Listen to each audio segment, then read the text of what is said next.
আসসালামু আলাইকুম আম্মাজান, আপনি যে আমারে বিয়েতে গাড়ি দিছিলেন, গাড়ি কি কিস্তিতে এনে দিছিলেন? ওয়ালাইকুম আসসালাম জামাই, গাড়ি কিস্তিতেই কিনে দিছিলাম। কেন, কোনো সমস্যা হয়েছে? সমস্যা হয়েছে মানে? আপনি তো কিস্তি দেন নাই, গাড়ি তো কোম্পানি ওয়ালারা নিয়ে গেছে, আপনি কিস্তি দেন নাই কেন? আরে জামাই, বিয়েতে তো গাড়ি দেওয়ার কথা ছিল, কিস্তি দেওয়ার কথা তো ছিল না।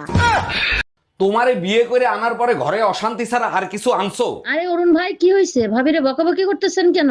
আর ভাবি বললেন না, ঘরে ঢুকলেই শুধু টাকা চাই, বলেন মেজাজ খারাপ হয় না? অরুণ ভাই, আপনি হয়তো জানেন না, মেয়েদের হাতেই বরকত থাকে। আরে ভাবি জানি, মেয়েদের দুই হাতেই শুধু বরকত থাকে, 2 ইঞ্চিরে যে কোনো সময় 6 ইঞ্চি করে দিতে পারে।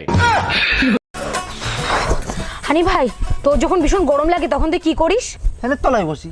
আর যখন তার থেকেও বেশি গরম লাগে? ফ্যানের সুইচটা অন করে দিই।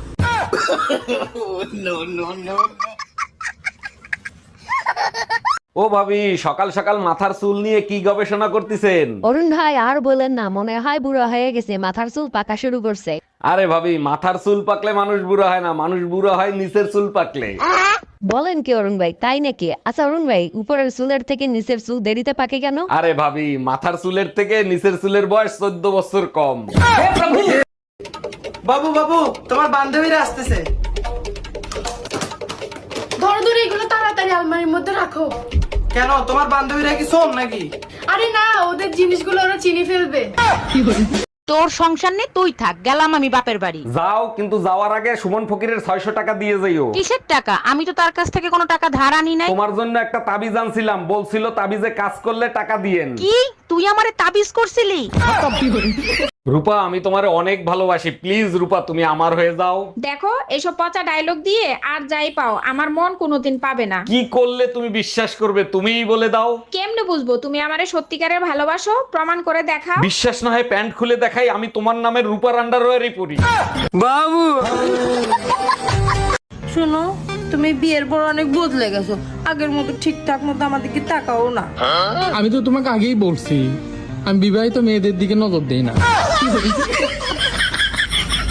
ওই যাইতেছস? তোর মার হাঙ্গা খাবার গেছিলাম।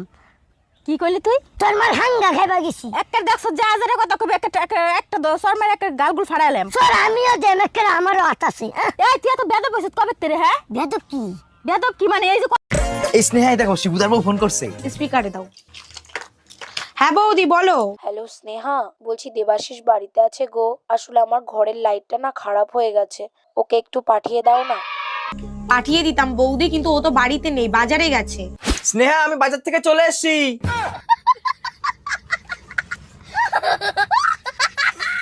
তোর সংসার নেই, তুই থাক, গেলাম আমি বাপের বাড়ি। যাও, কিন্তু যাওয়ার আগে সুমন ফকিরের 600 টাকা দিয়ে যাইও। কিসের টাকা? আমি তো তার কাছ থেকে কোনো টাকা ধার আনি নাই। তোমার জন্য একটা তাবিজ আনছিলাম, বলছিল তাবিজে কাজ করলে টাকা দিয়েন। কি, তুই আমারে তাবিজ করছিলি? এই আমার ফোনের চার্জটা না শেষ হয়ে গেছে, তোমার ফোনটা একটু দাও তো, জরুরি কল করবো। নাও, পাসওয়ার্ড বলো। আমার ডেট অফ বার্থ। এই আমি তো ডেট অফ বার্থই ভুলে গেছি। এই কথা যদি কই আমি ভুলে গেছি, তাহলে তো বাড়ি আজকে টিকতে পারবো না আমি। এই আমার না খুব জোর হাগা পাইছে, ধরো ধরো, পরে কল করে নেবো।